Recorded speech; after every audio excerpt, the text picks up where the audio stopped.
저는 올해 72, 이름은 김정이라고 합니다. 평생을 아들 하나 바라보며 살았고 남편은 일찍 세상을 떠나 저 혼자서 아이를 키웠습니다. 젊은 시절에는 하루도 마음 편한 날이 없었지만 그래도 아들을 키워내는 게 제 삶의 이유였지요. 아들 재호가 어린 시절 저는 밤마다 미싱을 돌렸습니다.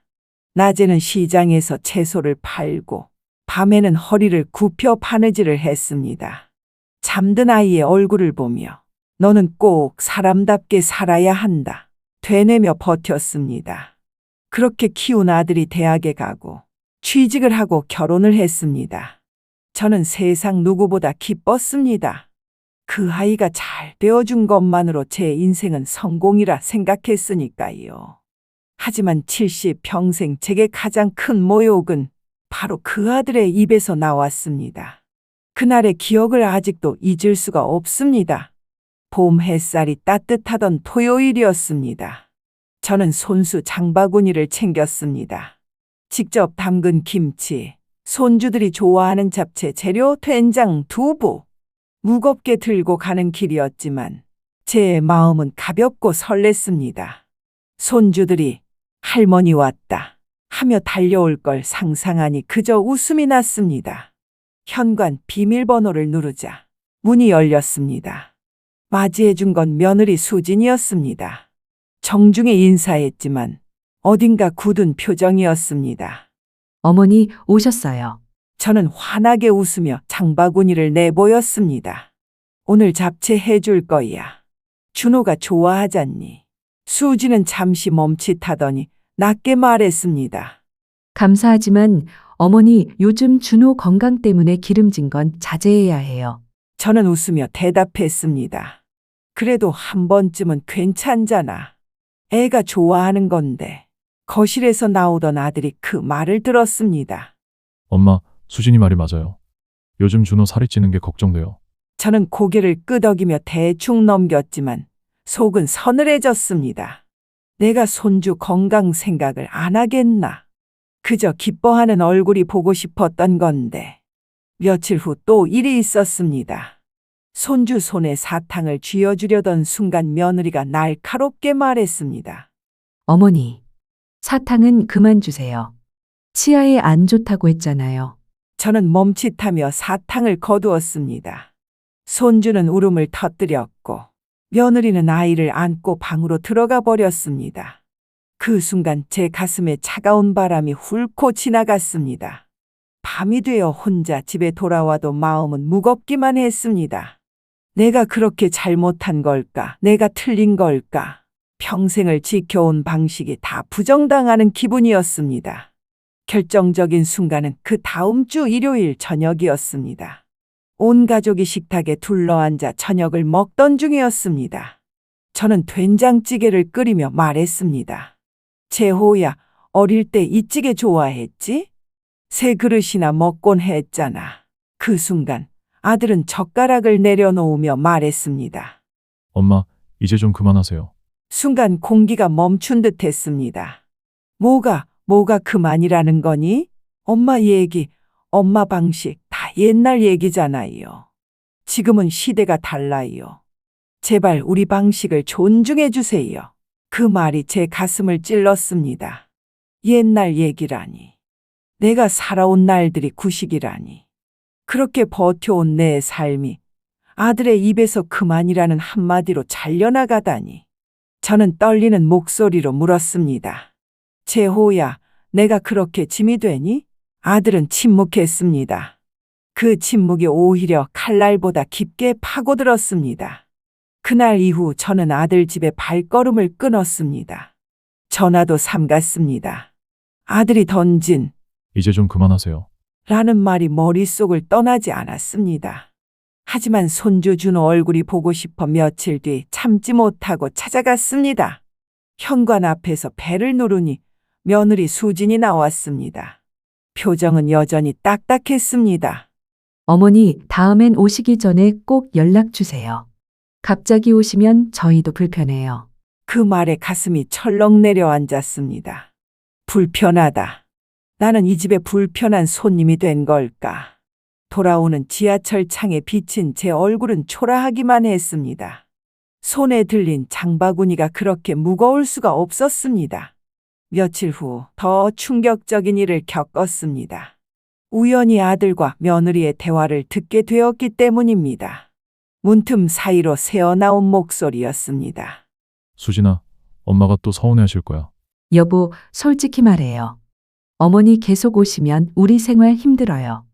아이 교육에도 안 좋아요. 그 말은 칼보다 날카로웠습니다. 아이 교육에 내가 방해라니. 나는 그저 사랑으로 손주를 보살핀 것뿐인데 그날 밤 저는 눈을 감을 수 없었습니다. 내가 짐이 된 건가? 내가 이 집에서 쫓겨나야 하는 건가? 며칠 뒤 손주 생일이 다가왔습니다. 저는 초대를 받지 못했습니다. 이웃 김 할머니에게서 뒤이야기를 들었습니다. 정희야, 내 손주 생일 파티 했다며? 너 안 갔어? 나 초대 못 받았어. 어머, 어떻게 그럴 수가 있니? 그 순간 제 심장은 조각나는 듯 했습니다. 생일 케이크 앞에서 웃는 손주의 얼굴을 상상하며 혼자 눈물을 삼켰습니다. 그 후로 점점 더 연락이 끊어졌습니다. 전화는 뜸해지고 만남은 줄어들었습니다. 집안은 고요했고 고요 속에서 제 마음은 점점 메말라갔습니다. 어느 날은 시장에서 장을 보다가 며느리를 마주쳤습니다. 하지만 수지는 모른 척 다른 길로 몸을 틀었습니다. 그 뒷모습을 바라보며 나는 돌처럼 굳어섰습니다. 내가 대체 뭘 그렇게 잘못했단 말인가. 시간은 흘러 어느덧 여름이 되었습니다. 기력이 달리고 병원 진료도 홀로 보러 다녔습니다. 어지럼증으로 병원 복도에 쓰러졌다가 겨우 일어나 택시를 타고 돌아온 날, 나는 깊은 절망에 빠졌습니다. 이제 나 혼자구나. 내 옆에는 아무도 없구나. 그날 밤 무너져 내리듯 울음을 삼켰습니다. 그러던 어느 날 뜻밖의 전화가 왔습니다. 손주 준호의 담임 선생님이었습니다. 할머니, 준호가 쓴 일기를 보셔야 할 것 같아요. 선생님이 조심스레 보여준 일기에는 이렇게 적혀 있었습니다.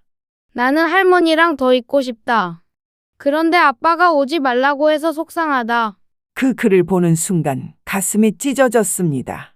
내가 받은 모욕이 손주에게도 상처가 되고 있다는 걸 깨달았기 때문입니다. 며칠 후 아들이 집으로 찾아왔습니다. 재호는 무겁게 고개를 숙이고 있었습니다. 엄마, 제가 잘못했습니다.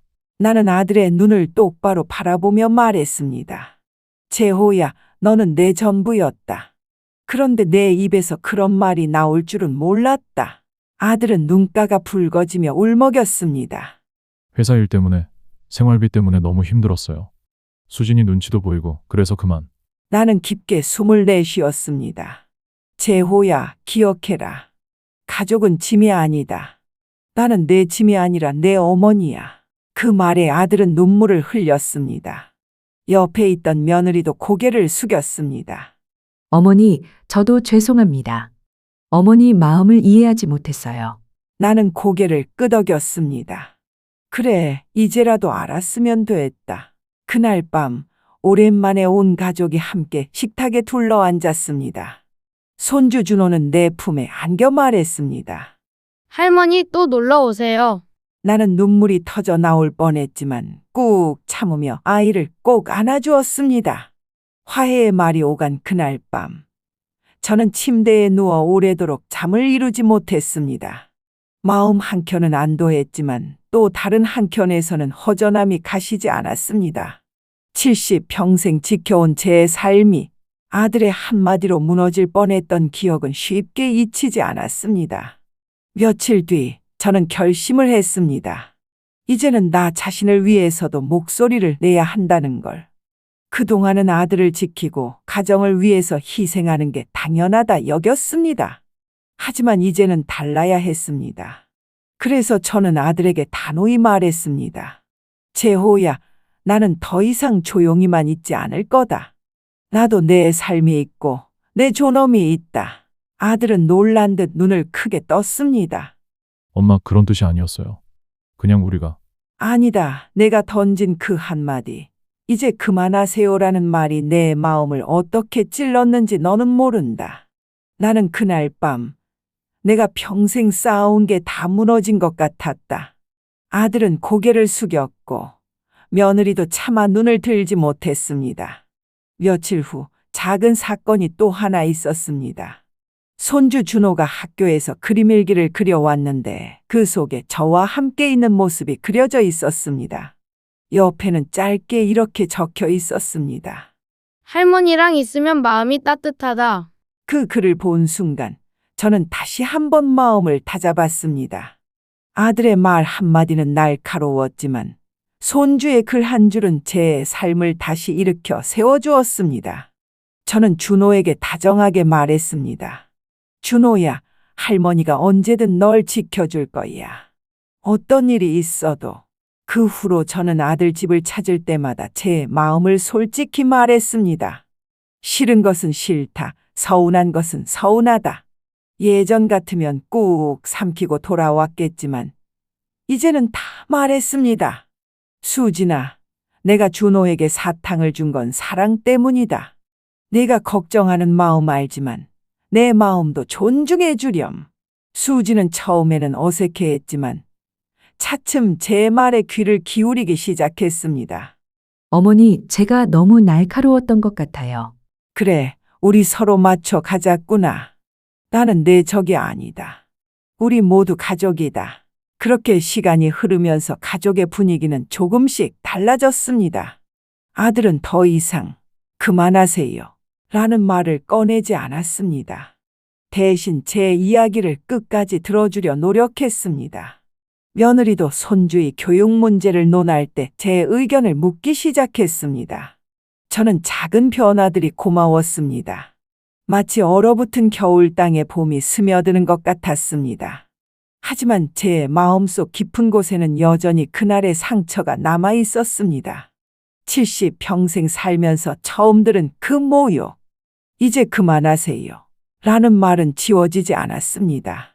그래서 저는 제 삶을 돌아보기 시작했습니다. 나는 누구인가?